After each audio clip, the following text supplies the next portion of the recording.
రామగుండం పారిశ్రామిక ప్రాంత ప్రజలందరికీ నమస్కారాలు తెలియజేస్తూ మార్చి 1వ తేదీ శ్రీ పరిక్పండ్ల నరహరి ఐఏఎస్ గారి జన్మదినం సందర్భంగా ఎల్బీ నగర్లో రక్తదాన శిబిరం తలసేమియా చిన్నారుల కోసం ఏర్పాటు చేసుకోవడం జరుగుతూ ఉన్నది.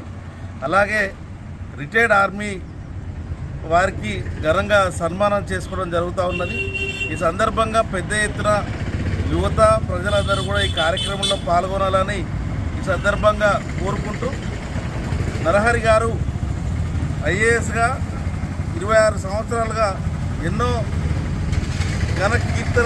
ఘనకీర్తులు సంపాదించి వారి ఉద్యోగంలో ఉన్నత స్థాయికి చేరి ఇలా దేశవ్యాప్తంగా కూడా వారు చేస్తున్న ప్రతి కార్యక్రమాన్ని చూసే విధంగా వారి ఉద్యోగాన్ని కొనసాగిస్తూ ఉన్నారు. వారు ఏదైతే బేటీ బచావో బేటీ పడావో అలాగే ఇండోర్ నెంబర్ 1 ప్లేస్లో పెట్టడం కానీ ఇలాంటి ఎన్నో కార్యక్రమాలని వారు చేపడుతూ మంచి పేరు తెచ్చుకొని ఇవాళ భారతదేశం మొత్తం కూడా తన వైపు చూసే విధంగా వారి కార్యక్రమాలు నిర్వహిస్తూ, అలాగే ఆలయ ఫౌండేషన్ ద్వారా తెలంగాణ వ్యాప్తంగా కూడా రక్తదాన శిబిరాలు కానివ్వండి, మెడికల్ క్యాంపులు, అలాగే విద్య వైద్యం అన్నిటి మీద ప్రజలకు అందుబాటులో ఉంటూ వారందరికీ కూడా సహకారం చేయడం జరుగుతూ ఉన్నది.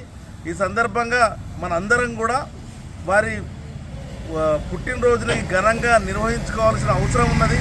ఎందుకంటే ఐఏఎస్ ఆఫీసర్గా ఉండి కూడా ఎంతో స్థాయిలో ఉండి కూడా ప్రజలందరినీ కలుస్తూ అందరికీ ఆదర్శంగా నిలుస్తున్నటువంటి వ్యక్తి తను. వారి పిల్లలందరూ కూడా ఇప్పుడు విద్యార్థులందరికీ కూడా వారి ఆదర్శంగా తీసుకోవడం జరుగుతుంది. సో అందరూ కూడా వారి పుట్టినరోజును ఘనంగా నిర్వహించాలని, ఈ తలసేమియా చిన్నారుల కోసం నిర్వహిస్తున్నటువంటి ఈ కార్యక్రమంలో అందరూ కూడా పాల్గొని రక్తదాన శిబిరాన్ని విజయవంతం చేయాల్సిందిగా కోరుతా ఉన్నాం.